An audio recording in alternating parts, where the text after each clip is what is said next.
The chairman recognizes himself for 5 minutes for an opening statement. Good afternoon, everyone, and welcome to today's hearing examining the state of a semiconductor ecosystem. From consumer devices and household items to AI applications, semiconductors or chips are critical components to today's society and are essential to our national and economic security. Semiconductors come in many forms, as you know: logic and memory, leading edge and legacy, each serving distinct and indispensable functions across the economy. For decades, the U.S. has dominated the world stage of semiconductors, leading in areas such as global revenue, manufacturing capacity, and semiconductor design, to name just a few. But that leadership is no longer guaranteed, unfortunately. American semiconductor manufacturing capacity has declined over 25% since 1990.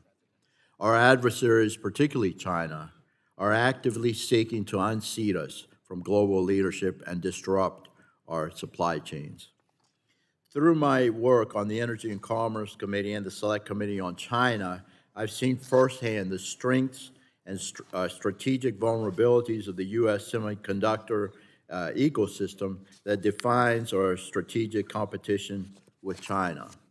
While the U.S. remains a leader in semiconductor design, China is rapidly scaling its own capabilities, backed by significant state subsidies, and maintains a dominant position in the rare earth materials critical to chip production.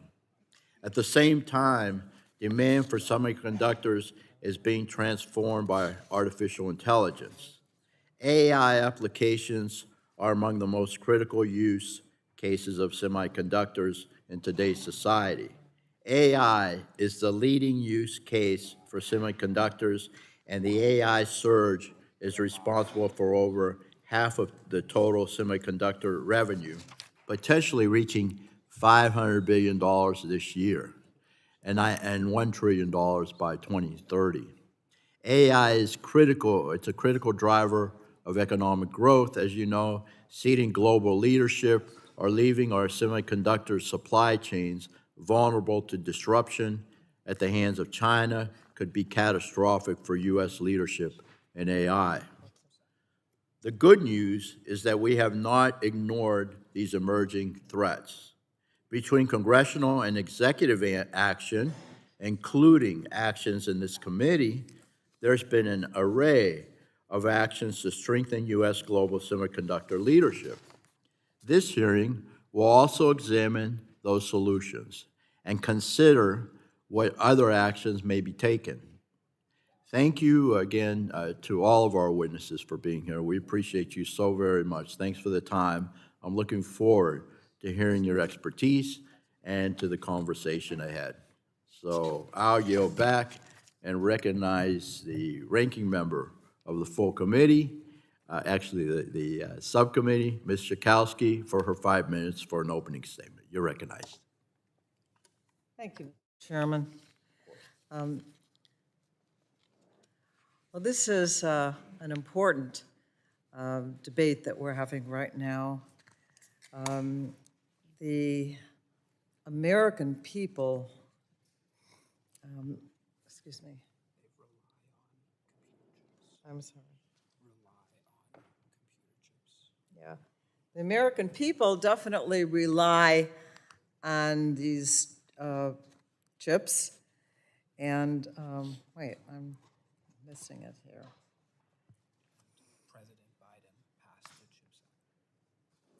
President Biden did the CHIPS Act, which created a lot of jobs for a lot of people.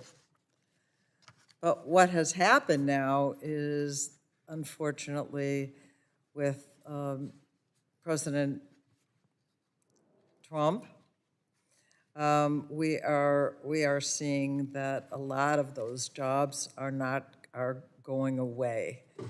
And it's too bad that we are not being able to have the jobs that have been created over a number of years when, by the last president,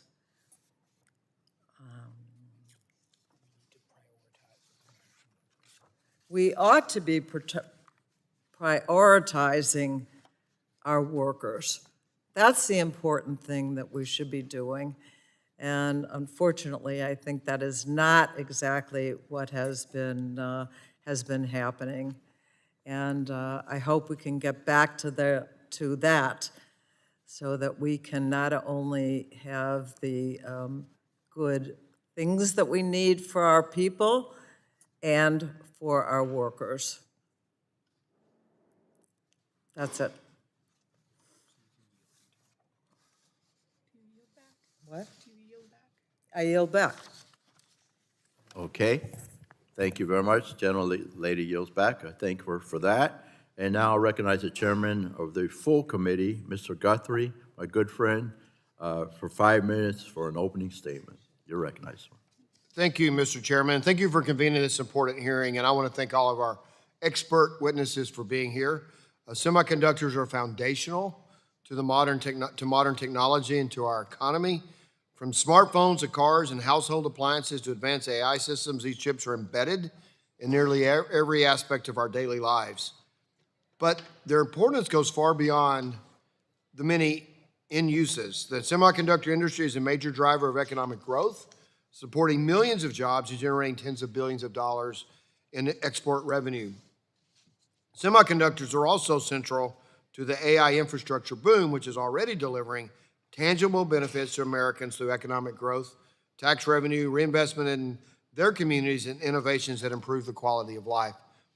However, the benefits are not a guarantee. The U.S. semiconductor manufacturing capacity, has declined from its historical highs, and while we remain leaders in design and advanced equipment, that leading edge is under pressure from strategic competitors and adversaries. In the wake of the COVID-19 pandemic, we saw how semiconductor shortages exposed the vulnerabilities in our supply chains, costing families and the economy hundreds of billions of dollars.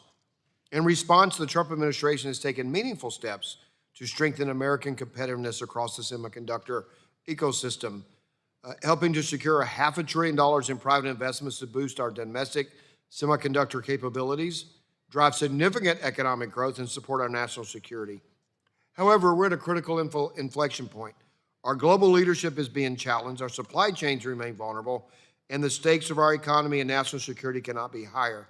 At a time when demand for semiconductors is at an all-time high, we must examine the state of the semiconductor industry and what more must be done to ensure continued American leadership. And I was talking with some earlier, and every time I talk with my colleagues on both sides of the aisle, we absolutely all agree that the number one priority, that defeating China in every aspect, particularly in technology, is the number one priority. I think you can get 435 votes if you said we're going to beat China. I do believe in the bottom of my heart everybody wants to do that. And so we got to figure out the right pathways to do it. How do we do it? And it's also who controls technology. Our friend Gary Palmer, who's on the subcommittee today, always says it's not going to be a superpower, but the superpower. And so what we're talking about today is extremely important. This is the building block. I don't even want to say block. It's like a speck now. It's just amazing when you look at the scale of what our industry this industry has become and what is becoming, and the minuscule chips and the power that they have. I remember they used to have calculators that cost $80 that just added and subtracted, and now I'm old enough to know that. And so then now they don't, it's just amazing that what happens. I remember going to see a computer. I did a field trip to see a computer when I was a Cub Scout. And that computer, which took up an entire room at a credit union, couldn't do what this phone does, and even close to it. So it's amazing what you guys have done, what your industries have done. There's so much more to do. And I really believe that all of us on both sides of the aisle on this committee and in Congress want to make this happen and figure out the right pathway where we can find common ground to make sure we beat China. Thank you, and I will yield back. Thank you, Mr. Chairman, I appreciate it. I'm old enough to remember, too, those calculators, $80 calculators, Texas Instruments. I think that was the first one. Anyway, let me go ahead and yield to my good friend, Ms. Castor, who will be representing the ranking member today. I'll yield to you for 5 minutes for your opening remarks. Well, thank you, Chairman Bilirakis. Yes, Ranking Member Pallone is debating legislation on the floor, so if he were here, he would be offering this statement. But this is a very important hearing examining the semiconductor ecosystem, because semiconductors are a critical part of the electronic devices we use every day, everything from computers to phones to cars to medical equipment and more. They're also fundamental to artificial intelligence and the processing power to train AI systems. And while the United States has been a consistent leader in chip design, the same cannot be said for chip manufacturing. Since 1990, the nation's share of global semiconductor manufacturing dropped from 36% to just 10% in 2020. And during the pandemic, we saw the impact of this decline when global supply chains from everything from autos to video game consoles were disrupted. This led to higher consumer prices and concerns about access to chips for critical sectors. In response to the national and economic security threats due to the lack of domestic semiconductor manufacturing, Congress passed and President Biden signed into law the CHIPS and Science Act in 2022. This landmark legislation provided $50 billion in funds to support domestic manufacturing and research and development of chips.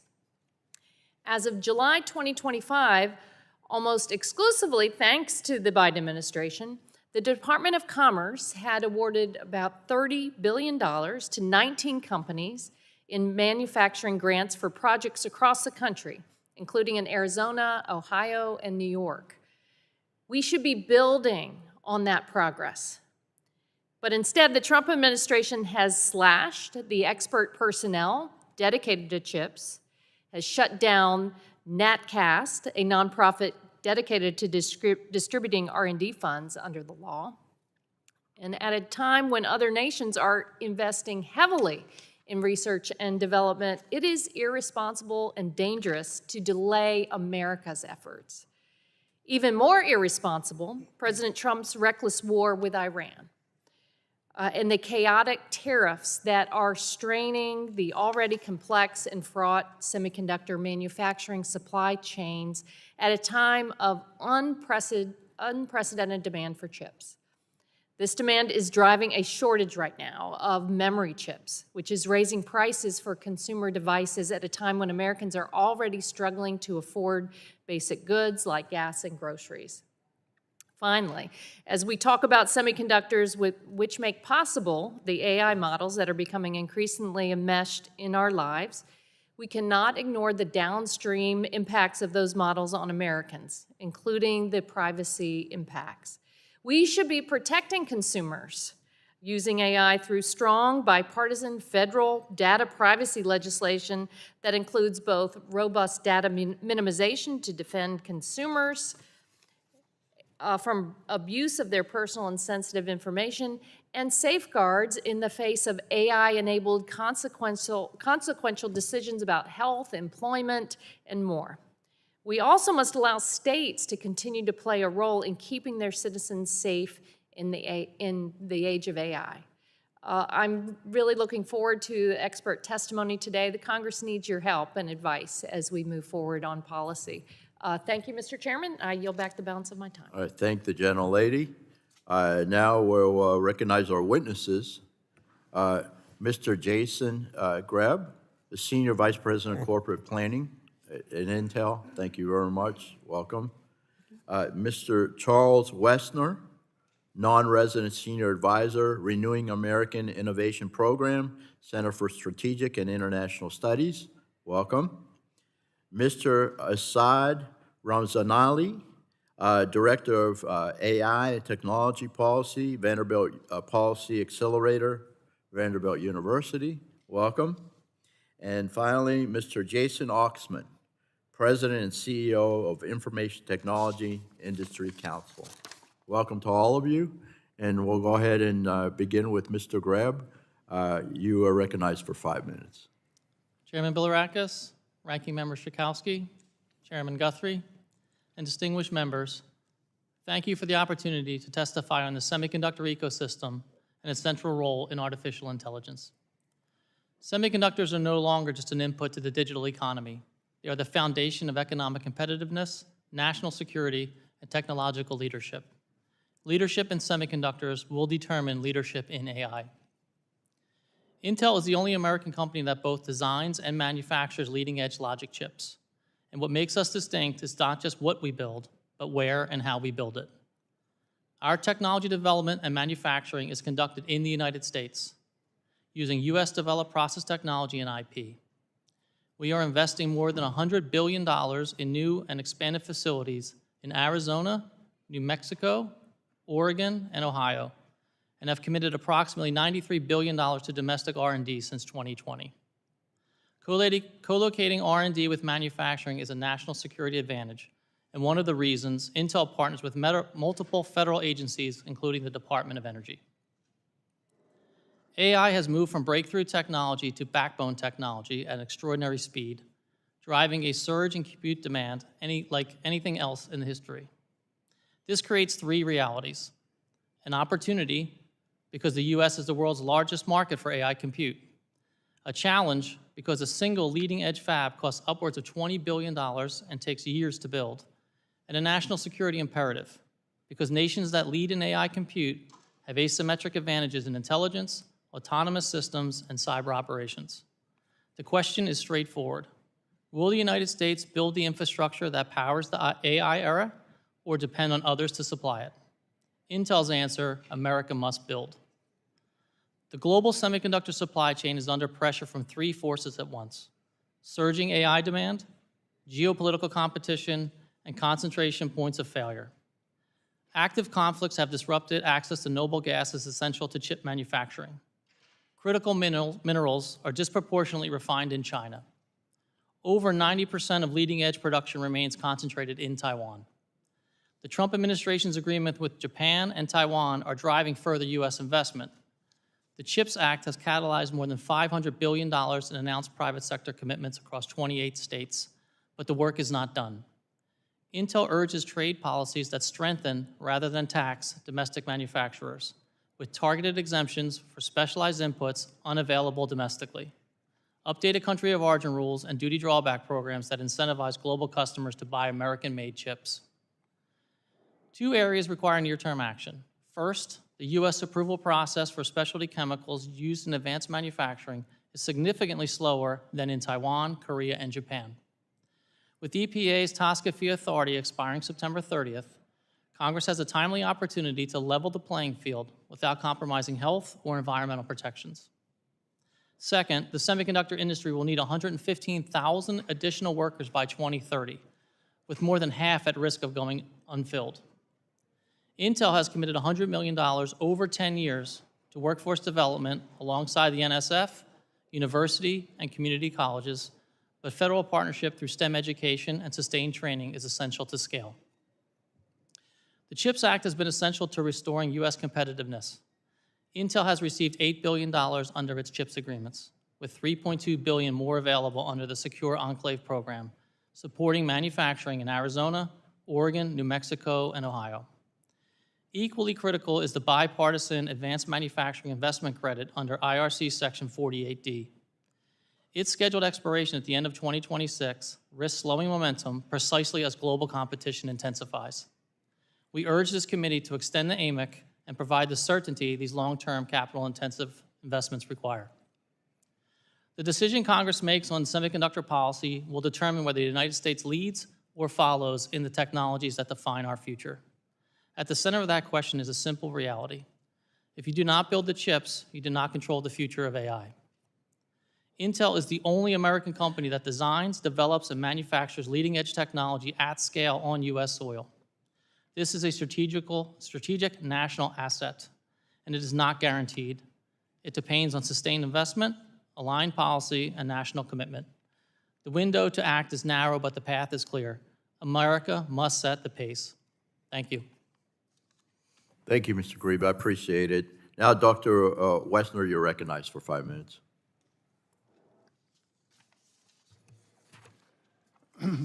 Thank you. Thank you, Mr. Chairman, Ranking Member Schakowsky, and members of the committee. I appreciate the opportunity to speak with you. I'm a senior advisor at the Center for Strategic and International Studies with an appropriately named program of Renewing American Innovation. I have the pleasure to work with a group led by my colleague behind me, Dr. Sujay Shivakumar, who has brought a vision to what we need to do to address the competitive economy that we face. I was very pleased to hear the chairman's remarks that there's an understanding here that semiconductors are not merely another industrial sector. They're foundational to the economic growth and military capabilities. And if I had one simple message for you, we ought to treat the industry that way.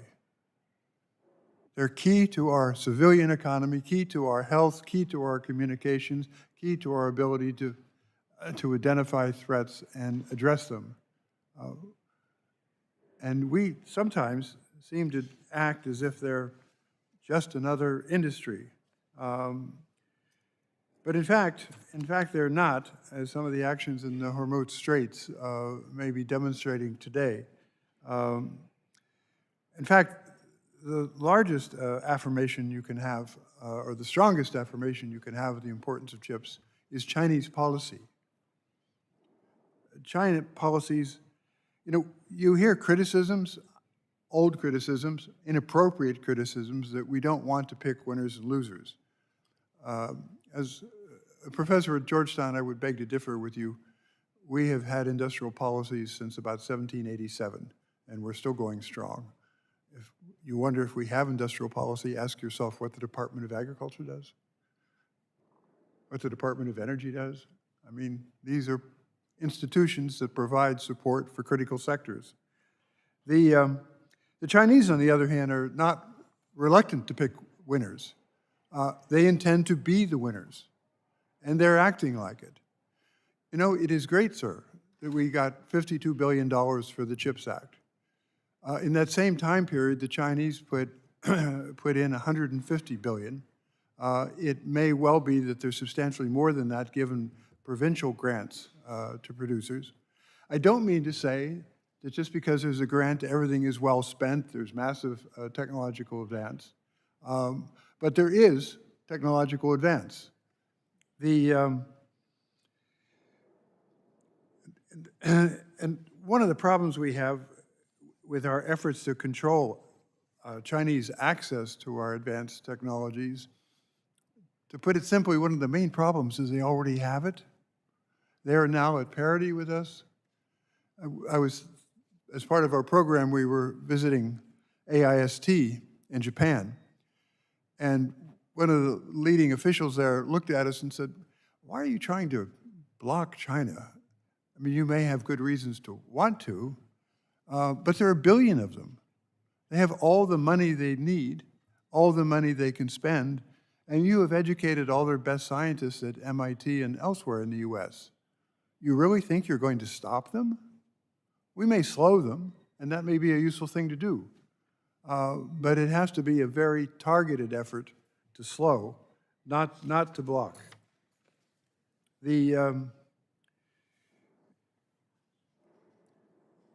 A proof of that is that Chinese firms have made substantial progress in overcoming the effects of controls in areas of semiconductor manufacturing equipment and materials. They can produce higher node chips very close to the leading edge. I sometimes think when on a Navy destroyer they see an incoming missile, they really don't turn and say, but that's a few nodes behind our best missiles. No, actually, they've got a missile coming straight at them.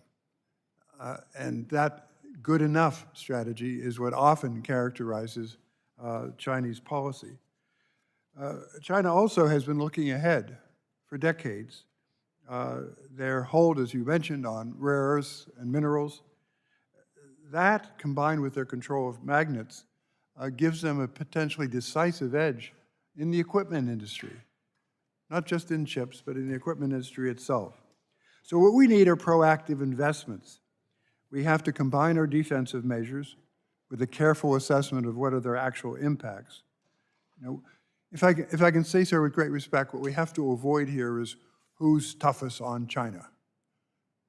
When the trick is, they end up being toughest on our own industry, with restrictions to the revenue that's absolutely crucial for them to be able to invest and compete. This is not an idle point. You cut revenue by 20%, you've cut R&D by 20%. We also need to pay attention to our own house. Chips are highly dependent on robust physical infrastructure, reliable electricity, as I think the whole world is beginning to understand. And it requires power generation for both traditional Doctor, and... can you wrap up in the next 10, 20 seconds? Because we've got to move on. Thank you. We need to invest more and recognize the effects of our policies and do what we've done in the past, which would support our industry in every way possible. Thank you very much. Good enough. All right, next, we have Mr. Ramzanali. You're recognized for 5 minutes. Chairman Bilirakis, Ranking Welcome. Member Schakowsky, members of the subcommittee, thank you for holding this important hearing. My name is Asad Ramzanali, and I'm the Director of AI and Technology Policy at the Vanderbilt Policy Accelerator. My testimony reflects my own views, and I don't represent Vanderbilt University or anyone else. Today, I'll talk to you about just 3 parts of the vast chips and computing ecosystem. First, I'll talk about the success of the manufacturing incentives of the CHIPS Act and early signs of that success, and also how its R&D programs are being gutted. Second, I'll discuss how today's AI boom presents risks to the semiconductor market and to the broader economy. Third, I'll close with a few things Congress can do. I'll start with the CHIPS and Science Act. In August of 2022, President Biden signed that bipartisan bill. In that law, Congress appropriated $39 billion to reshore chip manufacturing and $11 billion for R&D. Here are some of the early signs of success on the manufacturing side. In 2022, before the bill was signed into law, 0% of advanced chips were manufactured in the US. We're now on track for that to be 28% by 2032, so within a decade.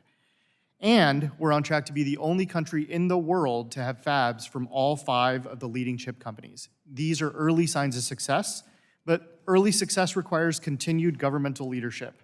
Recent administration actions that undermine or could undermine that success that have me a little bit worried include gutting CHIPS Act office staffing, conflicts of interest in certain deals, equity investments, including the recent one with Intel, without clear legal authority, transparency, and while wiping some of the previous guardrails.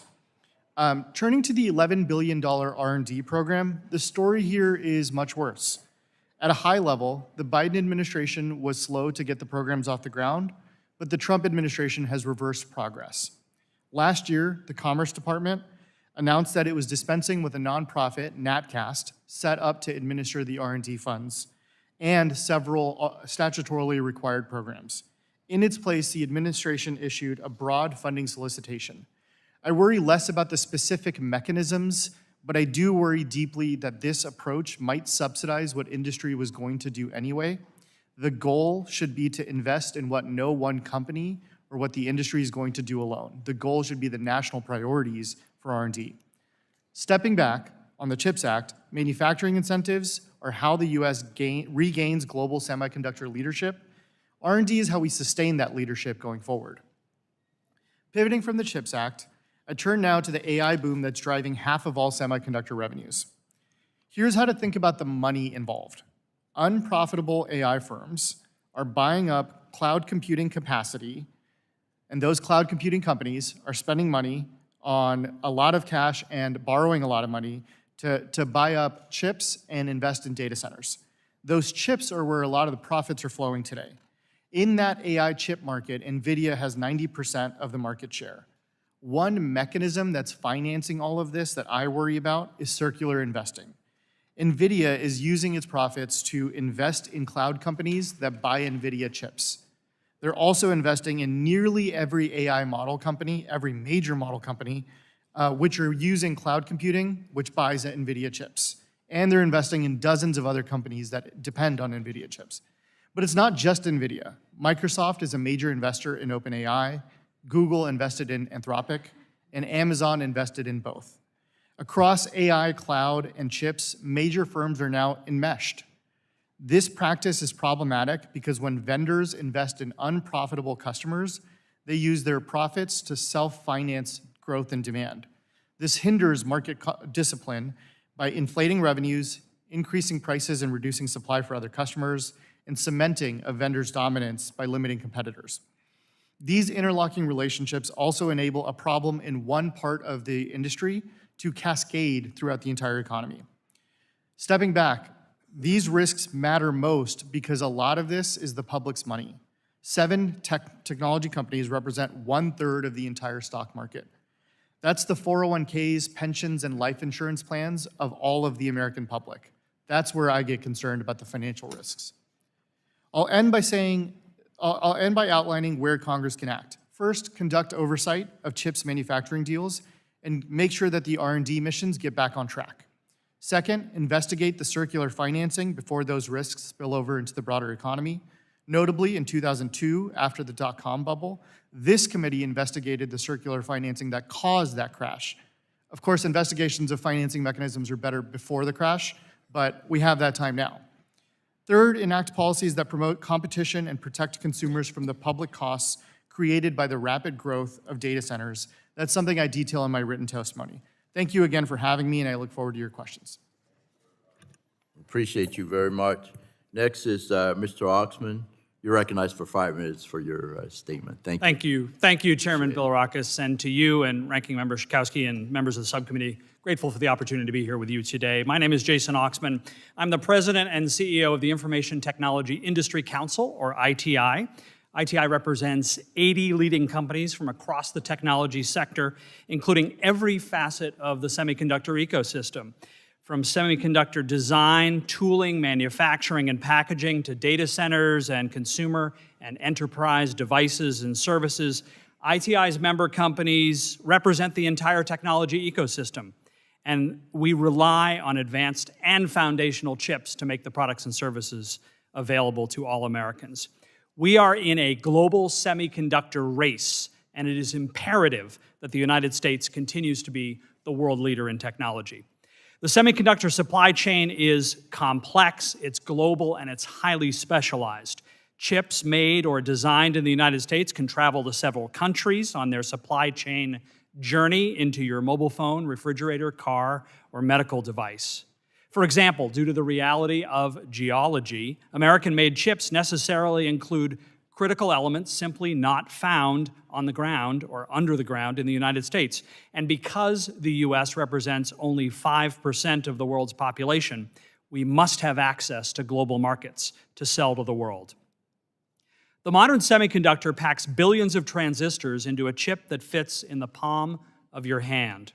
And each chip can take months to manufacture in fabrication plants that cost billions of dollars to build. These chips power everything in our modern society.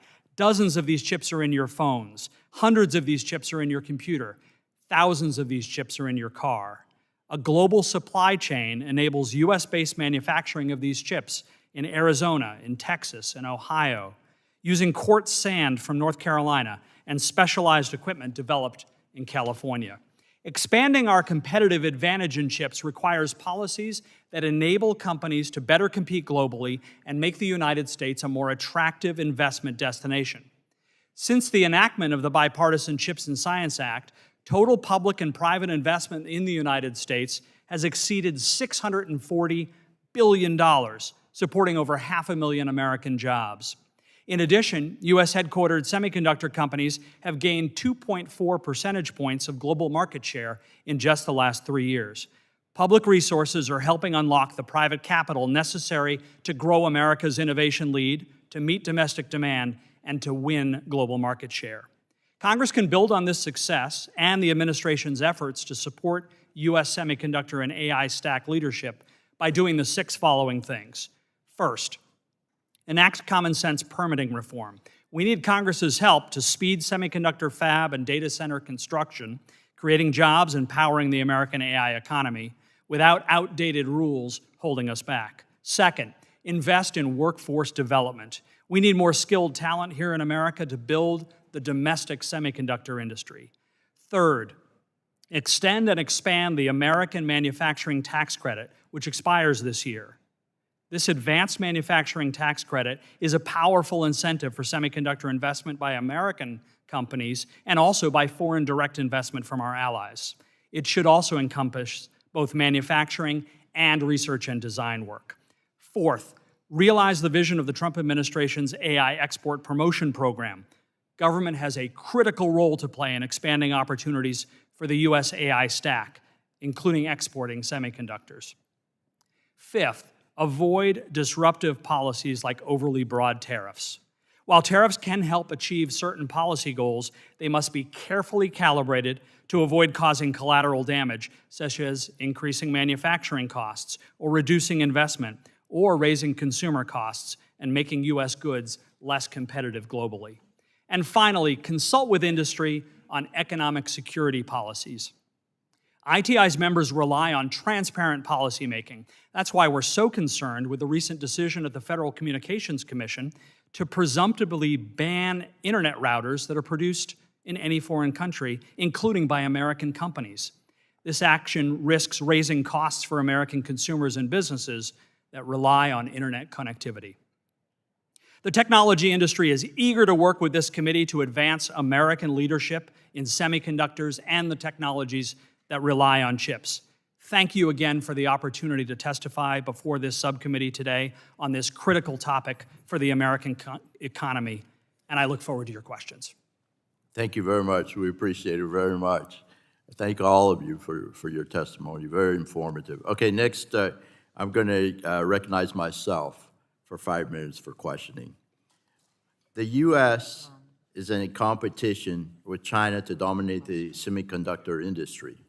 How immediate of a threat is the People's Republic of China to the U.S. semiconductor ecosystem, and what does that threat look like? Please give me a brief answer. So first we'll start with Mr. Grebe, if you can be very brief, and then Professor Wessner, and after that, Mr. Oxman.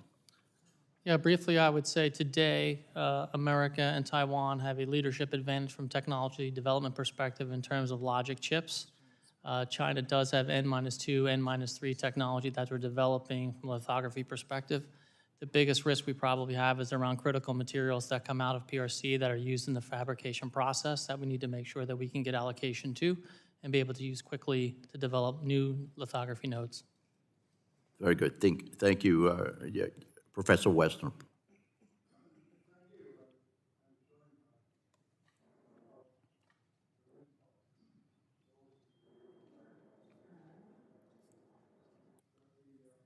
Sir, I don't know if your mic is on. Is it on? I'm sorry. Okay, go ahead.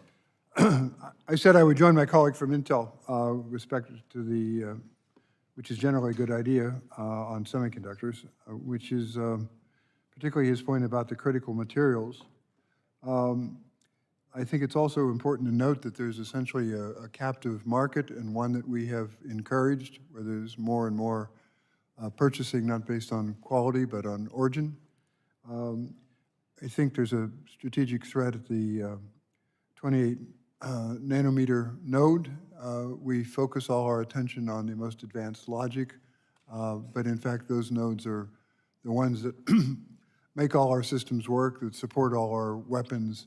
And I've learned recently that by adjusting the equipment at the 28 node, you can actually go down to 7 to 5 nanometers. All right, thank you very much, sir. I appreciate it. I know maybe we can elaborate a little later. Mr. Oxman, please. Yes. The short answer to your question, Mr. Chairman, is yes, China is an existential threat for 2 reasons. One, while we're investing $70 billion through the CHIPS Act in semiconductor manufacturing in the United States, China's doubling that. They're investing $140 billion. And they're not just investing for semiconductor manufacturing for China, they're investing for export for the world. They're trying to make products, companies like Huawei, exporting them to the rest of the world in the hope that the rest of the world adopts the China technology stack. We want the rest of the world to adopt the US technology stack, and the policies that Congress adopts can make that happen. Very good. Thank you very much. Okay, a New York Times story from February revealed that if the chip supply from Taiwan was cut off, it would significantly reduce U.S. economic output beyond that of the Great Recession. Scary, man. Mr. Grieve, and then either or both Mr. Oxman and Professor Wessner, time permitting, what additionally should the United States be doing to address this substantial supply chain vulnerability? Again, we'll begin with Mr. Grieve. Yeah, the advancements and investments that we made from the CHIPS Act are extremely important, not only for leading-edge technology, but for mature technology as well, because a lot of those devices go into consumer products, cars, et cetera. So we do agree with the assessment that if there was an issue with Taiwan and being able to deliver silicon products to the United States, it would have a very, very dramatic impact on the GDP. So we hope to continue the investments in AMEC, we hope to continue the investments in R&D, and we hope to build out those nodes here in North America. Okay, briefly, Mr. Wessner. I agree with the assessment of the vulnerability, and I think we also have to understand that despite lengthy search, we found no agreement with the earthquake gods who are responsible for the geology underlying Taiwan, and simply a major earthquake would eliminate a very significant part of the supply of global chips. The CHIPS Act was designed to address that and did. It resulted in over $500 billion in investment. We absolutely need to keep some form of not just the investment tax credits, but also one involving grants. We can certainly evolve that. We can ideally administer it faster. And we also need to, the plans that Intel and other companies have in the U.S. would help a great deal to mitigate. But as it is right now, we are extremely vulnerable to geological or geopolitical problems in Taiwan. Thank you. I want to give you an opportunity. I'm going over Mr. Oxford. Briefly, Mr. Oxman, can you answer that question? Yes, Mr. Chairman, I think you're absolutely right to highlight the risk to global supply chains of that action. But I would say we've seen that already. We saw that during the pandemic, and the importance of investing in the entire ecosystem here in the United States. And I think the importance of the advanced manufacturing tax credit is that it provides incentive for manufacturing installation here in the United States. My suggestion would be that we look at not only extending that because it's scheduled to expire at the end of the year, but also to make sure it includes the rest of the ecosystem. We need to invest in semiconductor research and design here in the United States, and we can use tax credits to make that happen. Good enough. Thank you very much. I'll yield back, and I'll recognize the ranking member of the subcommittee, Ms. Schakowsky, for 5 minutes of questioning.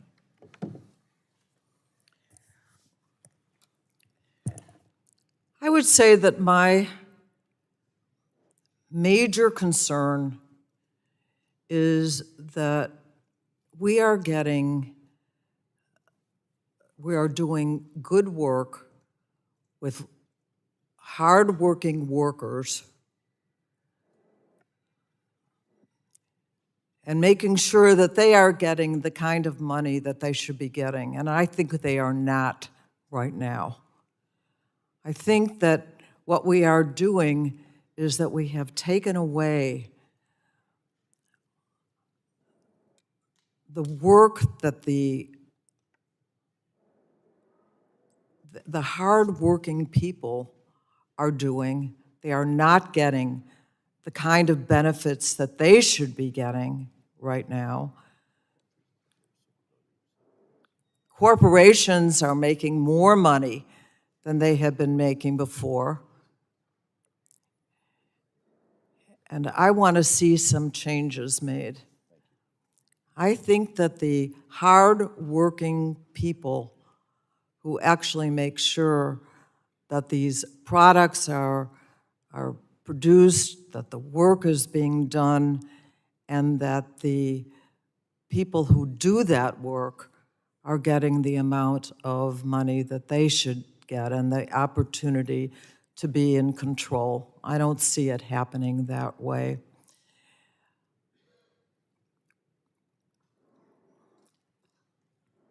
What I want to see right now is that the people who are doing the hard work are getting the kind of benefits that they have, and I think that they have been pushed aside, unfortunately. I'm going to ask Mr.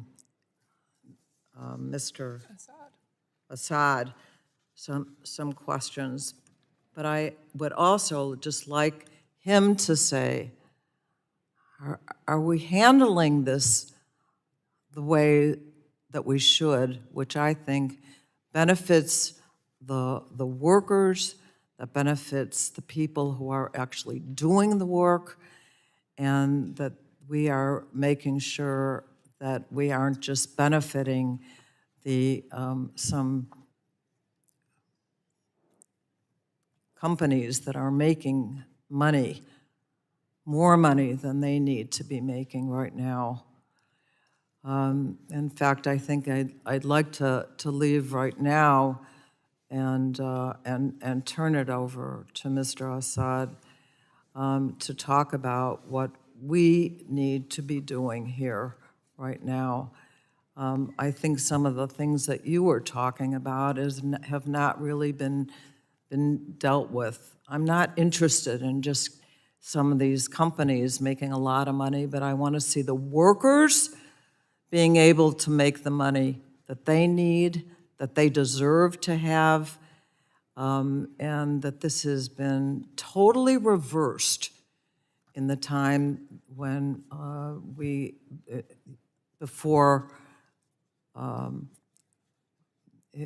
previously. And so if I could just turn it over now to Mr. Assad, is that correct? Yes. Yeah, Mr.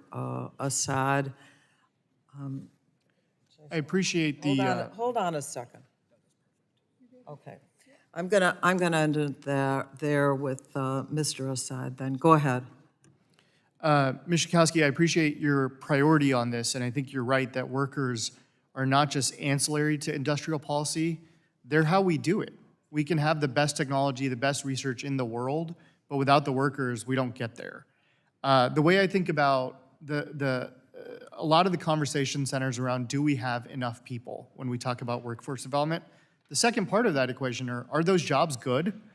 They should be good paying jobs with respectful workplaces that protect workers' right to organize. These are all important tenets of how we think about industrial policy. These aren't just labor questions, these aren't just one-off questions. They're key to our leadership in industrial policy.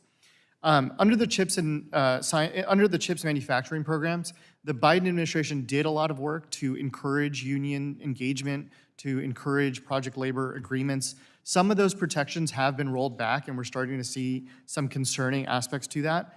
I'll leave with, the other thing I'm worried about is on workforce development. There's a number of programs that were set up that they're not getting the funding they deserve, including things in Illinois like IMEC that's been doing great work to train industrial workers. The University of Illinois Urbana-Champaign has a semiconductor workforce program. We need to continue to fund those programs. Those are extremely important. If you want to ask another one, go ahead. I just wanted to, yeah, I did want to ask him a question. Where Just is real that? brief.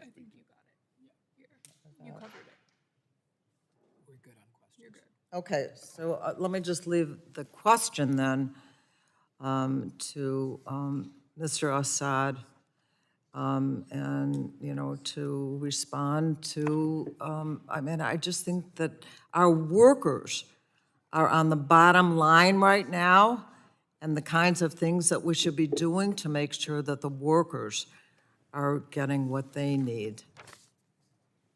Okay, I really thank the ranking member for making that point.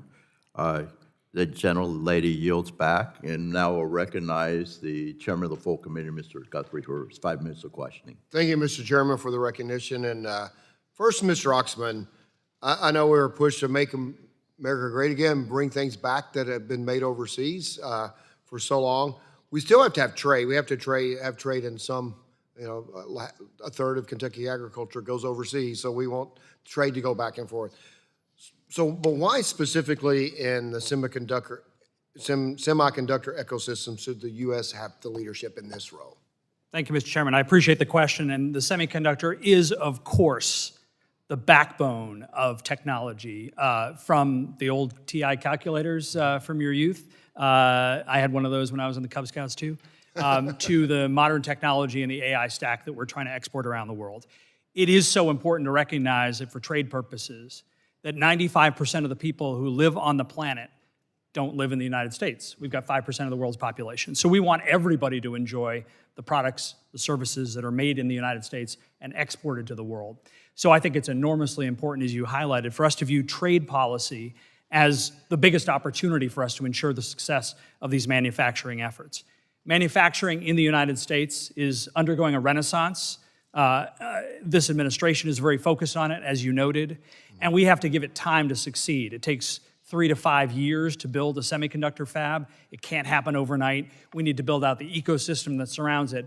In the meantime, we want to make sure that things that are made in the United States are exported to the rest of the world, and trade policy can help make that happen. Okay, thank you. So, Mr. Grebe, as the U.S. competes with China across semiconductor ecosystem, it is important we have U.S. companies who are dominant in their fields, and we have sound public policies to ensure the dominance. So could you, in terms of Intel or just in the semiconductor industry, what are the 2 most impactful policy changes you would like to see coming from the United States? The 2 biggest ones we would like to see is an extension of the AMEC credit and also very specialized tariff policies that allow us to import products that cannot be made in the United States that are critical for semiconductor manufacturing here in the United States. This is a global economy, and it's a global landscape of people we're competing against. And if we're paying tariffs when other people are not, we're going to be at a competitive disadvantage in the marketplace. So it's extremely important to have both the AMEC credit so we can do long-term planning and make sure we understand what our cost structure looks like at the company level, and at the same time make sure we're not disadvantaged from a cost perspective due to tariffs. So what products can you not get in the United States that are important to your? Oh, there's most of the Is it mostly rare earth or critical EUV minerals? equipment would be a big one coming from the Netherlands, things like that. Okay, all right, thank you. So, Mr. Oxman, again, the AI infrastructure boom is driving significant demand for semiconductors. It's the base that everything's built on. How can the U.S. capitalize on this demand and secure its economic and societal benefits? You're absolutely right, Mr. Chairman. AI is the future, and the United States is currently in the lead, but China is quickly catching up. We know that China is engaging in a state-sponsored effort to lead the AI stack around the world. They would like the rest of the world to dominate AI. We have a program that the administration has put in place here in the United States, the AI Export Program, that's really focused on making sure that the rest of the world buys American-made and American-designed and American-researched AI technology. That's, I think, the best effort for us. We're making it happen here at home. We're making sure that American AI is available to all consumers and businesses here, and they're benefiting from it. It's creating jobs. But we also want to make sure the rest of the world adopts what we like to call the American AI stack, to make sure that we can lead the world in technology as well. Mr. Grebe, just with a minute. So Mr. Oxman made the point, I think we've talked earlier, or others, that in automotive, whatever, China picks an industry, we're going to put so you're competing against a state, a major state, not just, a major player with major resources. How does Intel compete when they're competing with a state like China, and what can we do to, because that's not our system, but we need to make sure we're not in the way. What kind of things can we do to help you besides what you just said? Yeah, the biggest thing is continue to invest in R&D, number one. Number two is to make us not have a cost disadvantage when we're doing manufacturing here in the United States. But the key thing for us is to make sure from an R&D perspective, we're continuing to fund programs that give America leadership from a semiconductor perspective that keep pushing us ahead. And those things include the AMEC tax thing like we discussed and very smart tariff policy. Okay, so you argue we can always compete with our brain power and our capital to be able to do it, but we have to not put roadblocks in your way to Correct. do that. All right, well, thank you. I only have a few seconds left, so I'll yield back. Gentleman yields back. Now we have Mr. Soto. You're recognized. Oh, actually, Ms. Gasser just slipped in. Ms. Castor, you're recognized. All right, she defers to Mr. Soto. They're both from Florida, so. Absolutely. It's a Florida right. day as always. Yeah, and I am too, so that's fine. You're recognized for 5 minutes for questioning. Mr. Soto. Thank you, good Mr. friend. Chairman. Great nations must stay focused on the future to continue to succeed. Unfortunately, we've seen President Trump's policies having us fall behind. We've already heard today about how the tariffs are raising Take that prices. back for crying out loud. Go What? ahead. It's a joke. Okay, yeah. I'm going to continue. right. Though. That's okay with you. All right, you're We gotta recognized for reset 5 minutes. But We'll reset the clock. Thank you, Chairman. As I was saying, great nations have to stay focused on the future to continue to succeed. And unfortunately, we've seen President Trump's policies having us fall behind. His tariffs are raising prices. We just heard specifically about noble gases as an example, as well as rare earth minerals in this industry specifically, in microchips. The Iran war also raising prices and depleting valuable resources. His attacks on clean energy are helping raise prices on energy. And his failure to fully implement the CHIPS Act is holding investment back. We also see the NSF cuts are wrecking critical research for future microchips. We're in a competition with China, and they're not making these mistakes. They're not starting new wars. They're using more clean energy. They're investing more than double what we're investing, $140 billion, which we've already heard today. And I don't know for the life of me why people are saying manufacturing is doing well when 23 of the past 25 months, it's been in decline. So I honestly don't know what people are talking about. It's been in decline 23 of the last 25 months. That's a disaster. Now, we have the CHIPS and Science Act, which a lot of us came together on this committee. During COVID, with chip shortages, we even had vehicles you couldn't roll out of the lots because they had an issue with chips. So we saw $53 billion allocated. And we saw some of that money come to Central Florida, and we're proud about that, with aerospace manufacturing and microchip manufacturing in the aerospace industry happening in Neo City. That's been huge for Central Florida. But we saw, at the same time, several projects be cut. You know, and one of our witnesses mentioned NatCast. You know, I get if you're going to cut something and say $74 billion is withdrawn, but it's been 8 months and the money still hasn't been reallocated. We see this over and over again. The Trump administration saying, oh, this Biden administration program, it's no good like broadband. We're going to do it more efficient. Well, it's been nearly 2 years with the broadband still not being deployed, a year and a half at least, and 8 months on this. So if you're going to make something more efficient, then make it more efficient. Don't just cut a program and then not spend the money. You know, I was particularly shocked about what happened to the folks at Intel. Thank you, sir, for being here today. You know, having 10% of your company be taken by the U.S. government against your will, I mean, that usually would be the definition of socialism. How is your company handling all this stuff? And I know you have to be diplomatic, so I get all that stuff. But how are you all handling the fact that now the U.S. government is a 10% stakeholder in a private company? Well, the CHIPS Act, in our view, is a bipartisan legislation, and we are very happy with the agreement that we have today. The whole goal of the program was to accelerate U.S.-based manufacturing and developing leadership products, and that's exactly what we are doing. We are now manufacturing in production leading-edge products in New Mexico and Arizona, and our R&D facility in Oregon has the latest EUV tools. So everything that we promised to do, we're off and doing. And we're pleased that you're doing that, sir. Yeah, so we have not stepped off the gas, and everything that we promised to get done, we are getting done. The fact that the taxpayer is now tied to Intel's success helped with the commitment from the president, and also made us feel like as we're successful, the taxpayer would benefit as well. So at this point, we're happy with the agreement. Very well done. You won't be in trouble with the Trump administration now. I appreciate the work you're doing. Then we also see this debacle with China. Trump starts a trade war. They end up not buying our soybeans. Then now NVIDIA chips are being released to China that are of a defense nature, and China's still not buying our soybeans. So, you know, how do we get the balance right with China, Mr. Krieb, do you think? You know, there's been a lot of opinions here. What do you think, as our top manufacturer of microchips, what's the right balance with China? Well, we do believe it's about balance because we have to service the global markets. 70% of what we sell does not get sold in the United States. So roughly 24% of our business does go to China. The benefit of that China sale, from our perspective, is those revenues and those margins get put back into US-based manufacturing because the chips are manufactured here.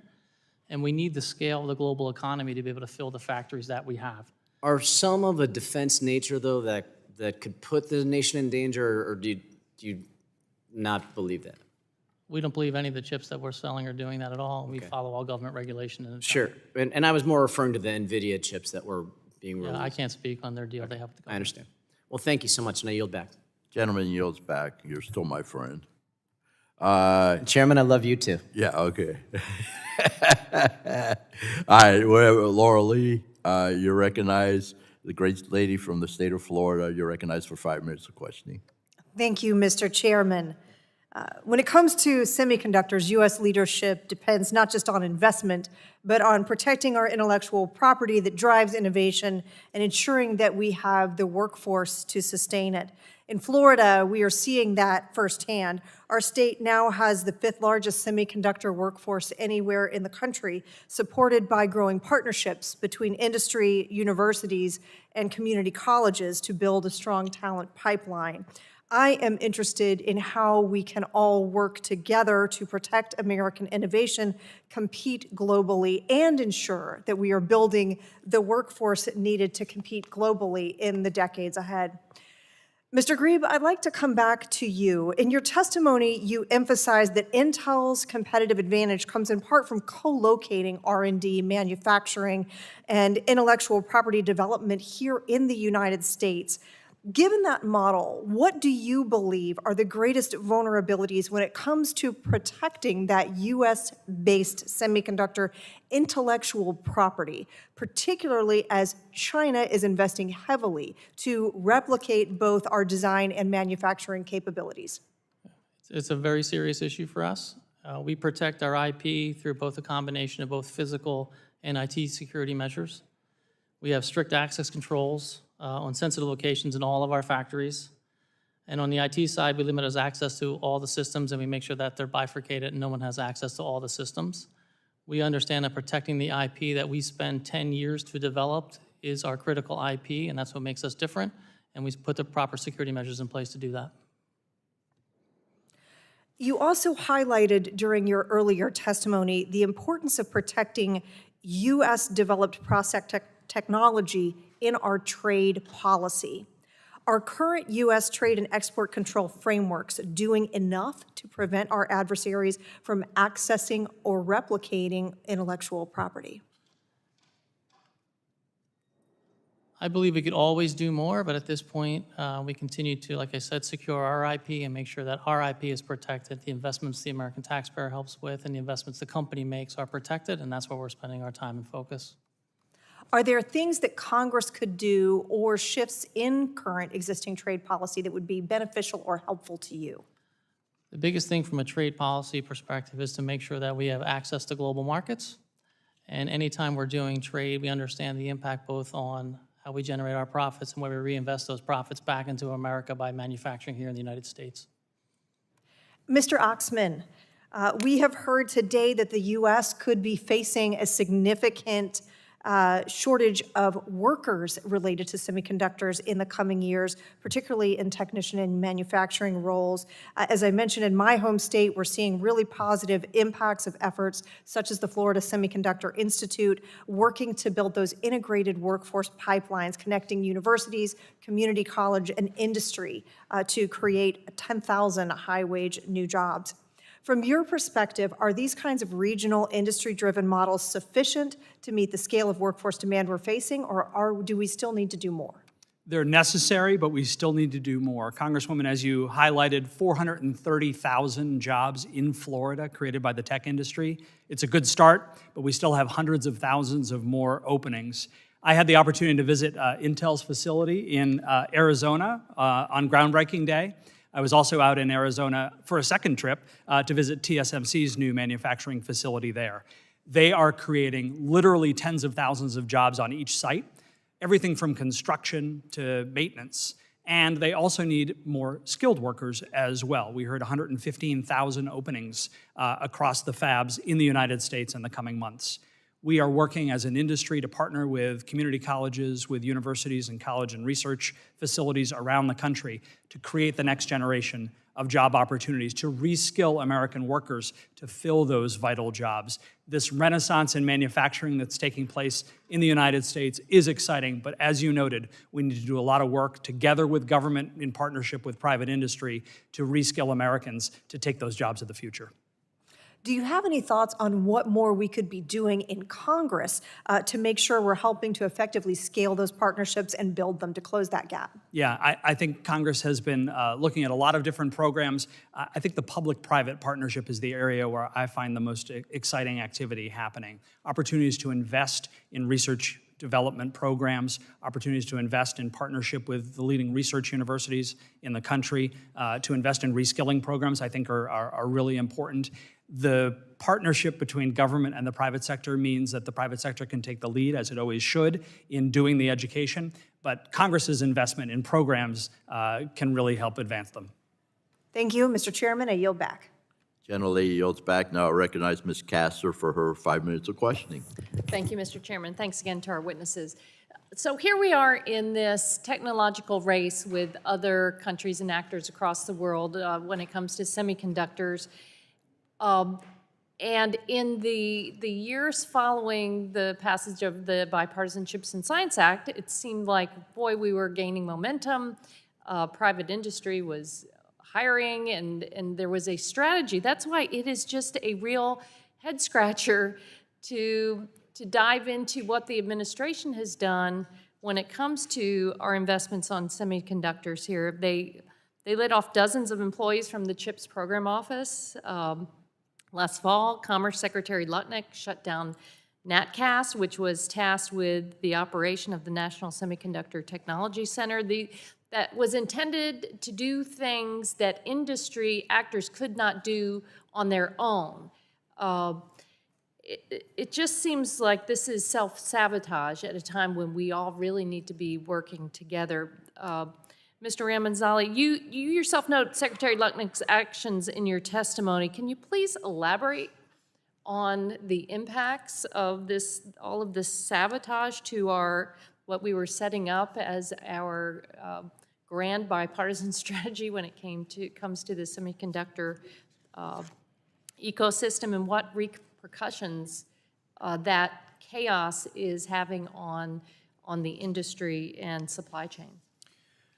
Congresswoman, as you noted, in fall of last year, the Commerce Secretary shut down the efforts of NatCast, which was a nonprofit set up to administer many programs, including the $11 billion of R&D funding, workforce development programs. There's advanced packaging work that's happening there. The reason it was set up the way it was to establish an institution that had the long-term foundations to be able to last and to be able to make sure that America retains the leadership that we're gaining by Intel and so many other companies continuing to build in the US. That's where the manufacturing incentives come in. That's the goal of them, is for American leadership to get back. The NatCast work was to sustain that leadership going forward. So I am really worried about that money being cut, about some of the grants that have gone out. Some of them have been rescinded. It's especially worrying when we think about the long-term prospects. So where do we go from here? What's your advice on where we go from here? Have you seen the administration make any moves to reconsider a strategy, or is the ball in the court of the Congress now to act again and direct the administration to get their act together? So two answers. One, the administration has announced a different approach, a broad solicitation for funding instead of a NatCast-like approach that was previously set up. Wasn't that supported by industry, though? Wasn't there a lot of industry buy-in, and that was the reason it was established that way? There was some industry buy-in. My concern is the purpose of the $11 billion was to, as you stated, do what industry alone can't do. The purpose of that was to look longer term than the incentives that companies have today. Many of these companies invest tons in R&D. The purpose of the $11 billion was not just to add to that bucket, it was to do more, it was to do bigger. The way I think about all of that is the long-term investments. And so when I think about the CHIPS and Science Act as written, actually defines how that money should be spent. You all, the Congress, appropriated that money to specific programs. That should get back on track. Now, if you want to renegotiate the programs that exist in the R&D part of the law, that's something that Congress can do. That's reasonable to do. And an administration should be able to put their preferences on the things that are in front of them that they're administering. But we shouldn't lose sight of the goals, and I worry that we've lost sight of the goals. I do too. Thank you, Mr. Chairman. I'll yield back. Generally yields back. Now I recognize Mr. Evans from the great state of Colorado. You're recognized for 5 minutes. Thank you, Chairman, and the Ranking Member, and of course to our witnesses for taking some time today. We've heard a lot about large-scale investments from semiconductor manufacturers here today, and some of these projects are moving faster than others, and we all know that incentives are great and necessary in this space, but without the proper eye to other things like permitting reform, we can't actually build the factories, we can't have the energy, we don't have the supply chain to actually create the infrastructure necessary to build semiconductors and chips here in the United States. And so a big priority of this committee and mine has been making common sense reforms in a lot of permitting reform areas. One that I'm specifically working on now is the Clean Air Act. Actually, I have one of my bills up later this week. It's bipartisan, the FIRE Act, which addresses exceptional events, so things like wildfire and how wildfire impacts air quality and air quality permitting in states like Colorado, California, and Arizona. So, Mr. Oxman, first question will be to you. How have any, or are you aware of any outdated regulatory interpretations of the Clean Air Act that have delayed or threatened any semiconductor projects?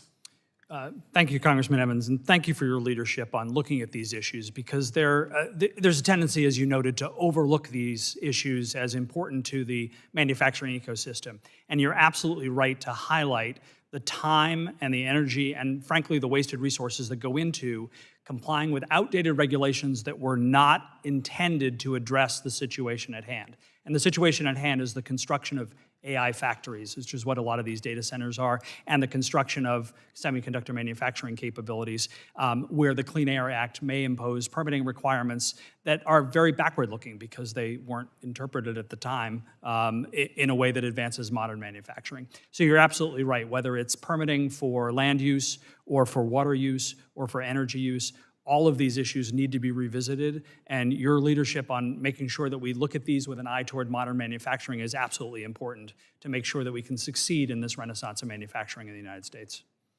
Perfect. I'm glad to hear you talk about AI. Dr. Wessner, next question will be to you.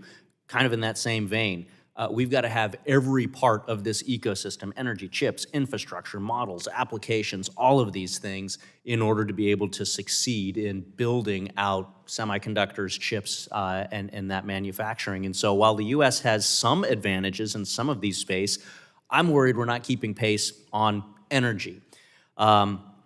And so we need policies that allows us to build and have more of that energy in the United States versus some of our national or international competitors, places like China. And so can you talk about how China's supply of energy is helping them to work around layers of the AI stack and where we may be falling behind because we don't have as much available energy?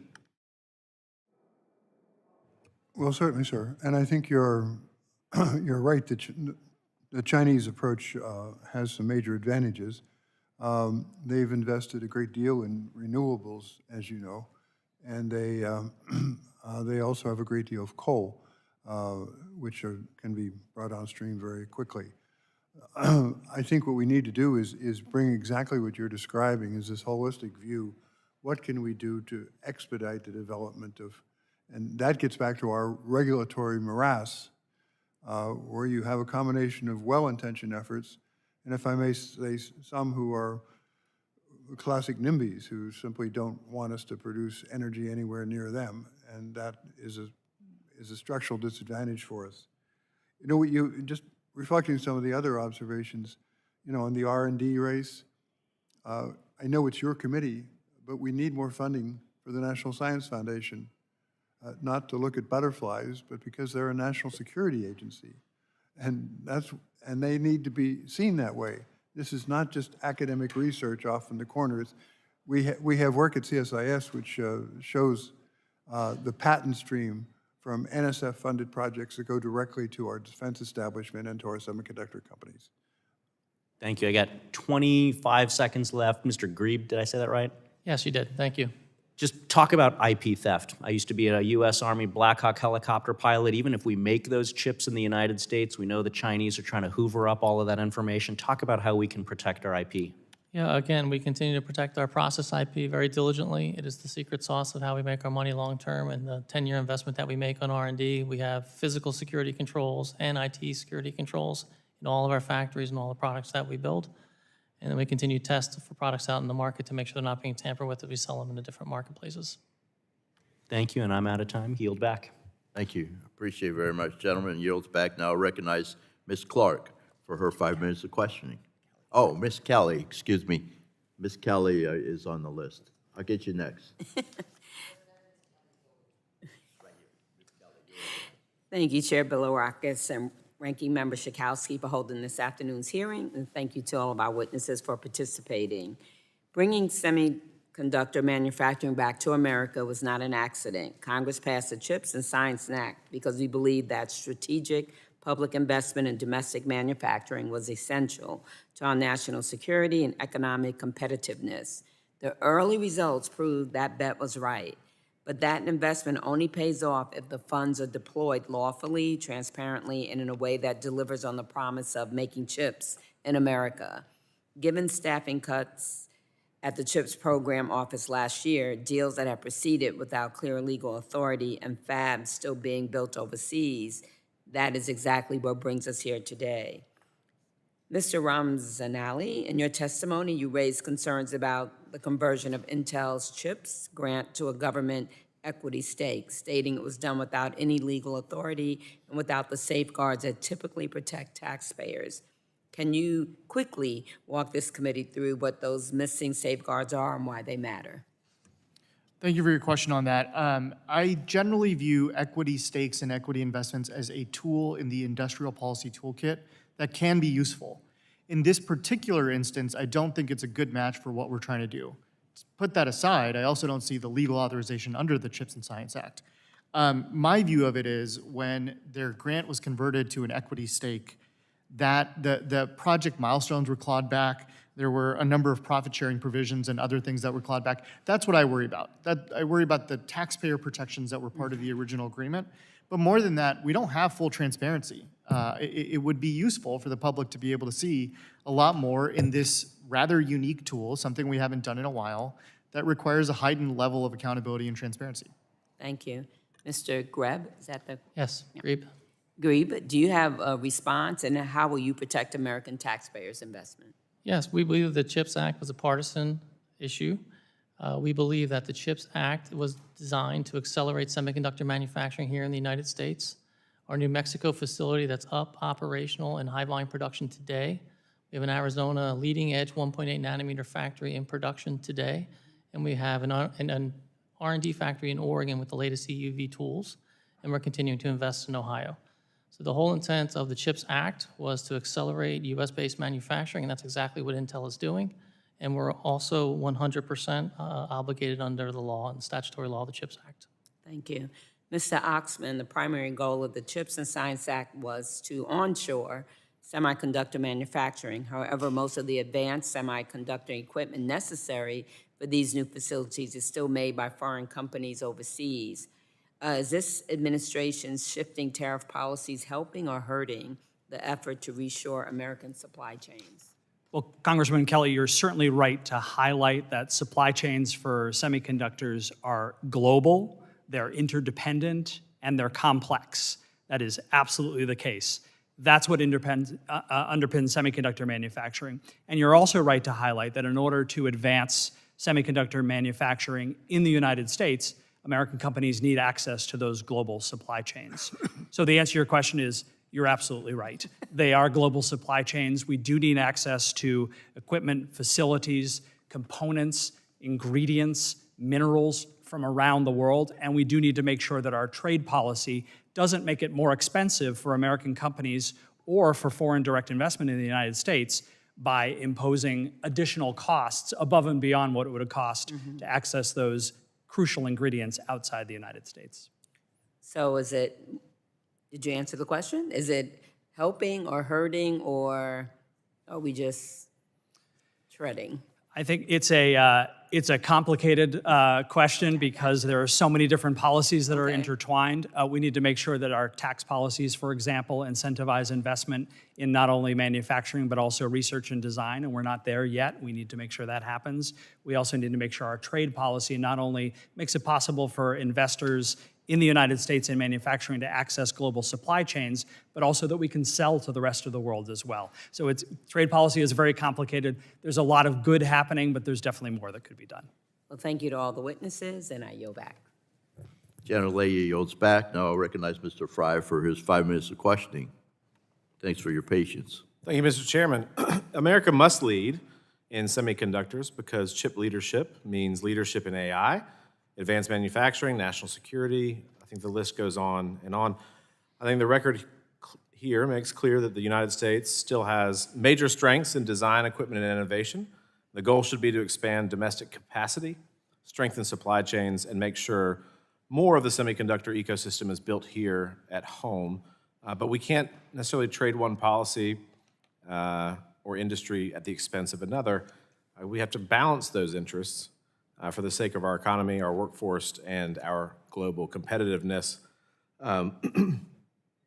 Oxman, everybody agrees AI is driving demand, but families in the district that I represent experience semiconductor issues through car prices, appliances, broadband equipment, electric bills. How should Congress balance frontier AI goals with everyday consumer impact? I appreciate the question, Congressman Fry, and you're absolutely right that there is a great amount of market demand for semiconductors for both logic chips and memory chips today. And the good news is the renaissance in manufacturing that we've been talking about today is designed to address that demand. It is a marketplace need for more supply, and we're absolutely working on that across the industry. I also think it's important to note that the semiconductors that we've been talking about today, in many cases, are advanced semiconductors that are going to power the AI stack of tomorrow, but they're also foundational chips that we need to invest in more in the United States as well, that go into cars and appliances and washing machines and the like. And we're doing that as well. There's manufacturing happening for foundational chips at the same time. So all that to say that you're absolutely right. We do need to invest in more manufacturing capability here in the United States to address that demand, to make sure consumers can access the products and services that they want and need. What do you think that semiconductor resilience looks like from the perspective of a local hospital, a small manufacturer, or a family maybe buying a car, not just from the perspective of a hyperscaler? What do you think that looks like? You're absolutely right to bring that up, Congressman, because I think we saw during the pandemic that lack of access to semiconductors had impacts beyond what we might normally think about. We think about semiconductors, we think about mobile phones, we think about devices like laptops and PCs. But you're highlighting what really happened during the pandemic, which was auto manufacturers couldn't finish their cars. They were sitting outside the manufacturing facility. Buy it today and come back next month, maybe. Right, because they couldn't get the chips to put in the cars. Right. So I think you're right to highlight that it really, from my perspective, is a really important component of this discussion. It is absolutely about the chips of tomorrow. It's absolutely about powering American AI dominance. But it's also about making sure that we don't have the same problem we had during the pandemic, where we don't have the domestic supply of chips necessary to power all the other devices we need to. Yeah, it's kind of a big deal, as they say. What policy choice do you think would best help both national competitiveness and consumers at the same time? Would this be more packaging capacity, faster permitting, workforce development, grid upgrades? Like, what do you think would really drive this home? Well, those are all great Tax ideas. incentives. If I only have to pick one, I'll pick tax policy. Okay. Because I think tax policy has been enormously important to encouraging investing in the United States in manufacturing capability. We have the advanced manufacturing tax credit that is slated to expire at the end of this year, and that would be a disaster for manufacturers. We also need to make sure that tax policy extends not only to the manufacturing itself, but also to the research and design that goes into semiconductors. I think that would go a long way. But you're absolutely right to highlight all those other issues. We need more investment in the electric grid. We need upgrades that can make the transmission capability available to these advanced manufacturing plants that are going in as well. A lot of other great work and a lot of other great ideas to move Thank forward. you for that. Mr. Grebe, is it Greb or Grebe? Grebe. Grebe, okay. I just don't want to butcher that. Appreciate that. So, sir, would you agree with that? Tax policy may be the most salient in all I of would, this? if we had one vote today, it would be around the AMIC extension going forward. Okay. From the perspective of, in your written testimony, you argue that America must build out more domestic AI-enabled infrastructure, enabling infrastructure. What specific federal actions would accelerate that build-out in your mind? I think the three things that we continue to come back around are AMIC tax extension, very specialized tariff relief to import tools and equipment and chemicals that we need to build manufacturing here in the United States, and then an acceleration of some of the minerals getting qualified here in the United States from the TSCA perspective. Right now, we're a very laborious process and a very expensive process to get new chemicals qualified here in the United States. We'd like to see that get shortened to more competitive ranges. Appreciate that. Mr. Chairman, I see my time is up, and with that, I yield back. I thank the gentleman. Now I recognize the gentlewoman from the great state of New York, Ms. Clark, and thanks for your patience, for your 5 minutes of questioning. Absolutely. Thank you, Mr. Chairman, and good afternoon to our distinguished panelists here, to our ranking member Schakowsky, and to everyone for holding this very important hearing. There seems to be widespread agreement that the ability to develop semiconductors here at home is crucial to continued American leadership in the tech sector.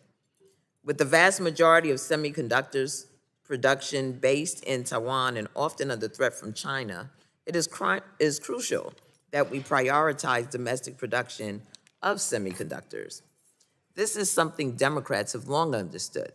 The Bipartisan Chips and Science Act provided billions in funding to support semiconductor production domestically. Unfortunately, the Trump administration has worked to undermine this progress, seemingly out of pure pettiness. The attack on the Chips and Science Act and the inconsistent policies from this administration have been a hindrance and remain a hindrance to shoring up our domestic semiconductor supply chain. The short-sighted decision to attack Iran has only compounded the issues the semiconductor industry is facing. Materials critical to the production of highly advanced chips, such as helium, sulfuric acid, aluminum, and bromine, can no longer pass through the Strait of Hormuz due to the incompetence of this administration, and the damage may be felt for years to come. How can this administration plausibly claim that they want to onshore chip production, unleash AI development, and spur workforce development when they are actively putting up unnecessary hurdles? It is simply inconsistent and, I believe, irresponsible. If Republicans are serious about investing in the workforce and developing chips domestically, it is time to demand that this administration sticks to their word, ends the senseless war, and stops undermining the Chips and Science Act. With that, Mr. Ramzanali, thank you for being here, and thank you for your thoughtful testimony and work in this space. What commitments could Republicans in this room make today that would continue the progress of the Chips and Science Act and bolster the domestic production of chips in the United States? I appreciate your focus on this issue, and thank you for that question, Congresswoman. I think as a starting point, we should continue implementing the law as Congress passed it. As you stated, it was a law that took a lot of work, that for decades, American leadership and semiconductor manufacturing had declined, and a bipartisan consensus showed up because of the political realization during COVID that supply chains are all intertangled and that impacts all of us. It impacts all the things we want to buy. And so for me, committing to implementing the law as written is step one. And when that doesn't happen, Congress should commit oversight. They should call people in for hearings. We should write letters about why the deals are changing, why commitments are changing. What are the details of a lot of these things that are a little bit more opaque? As I've stated, I'm also really worried about the R&D cuts. Both the CHIPS R&D cuts and the NatCast being changed. But as Dr. Western pointed out, NSF and the president's budget for NSF is really low. That's how we maintain long-term leadership, is investing in research and having that kind of infrastructure. And then finally, because AI is driving so much of the semiconductor market and our economy, I'm worried about the systemic risks that creates. And so now's the time to investigate those questions. What is the kind of money that's at risk? How are public funds being devoted to all of these questions? Very well. Unsurprisingly, this administration has taken a concerning approach to the CHIPS and Science Act. Can you please identify the consequences we've seen in AI innovation and workforce development due to the fact that the president has disbanded NatCast, erasing its existing research and development workforce efforts, and sought to rewrite existing and pending agreements with CHIPS recipients? The cuts to R&D in particular have a longer term impact. It's the kind of thing that doesn't show up immediately. We had an immediate problem. That's where the $39 billion of manufacturing incentives are going. But that problem doesn't go away if we don't invest in the future. So to me, the R&D investments that we were making included workforce development. We've heard a lot about the workforce shortage. That's why we needed the University of Illinois that received a couple $1 million from NatCast to do workforce development for the semiconductor industry. The shared facilities that the EU, that Japan, that other places have for research, that's the kind of stuff that we need to do here, and that's what was planned through NatCast. Very well. Mr. Chairman, I yield back. I thank Thank the you. gentlelady for yielding back. And it looks like we don't have any other members that want to ask questions, so I want to thank the presenters today. You did an excellent job. You really did. Great information. So we'll continue to discuss this.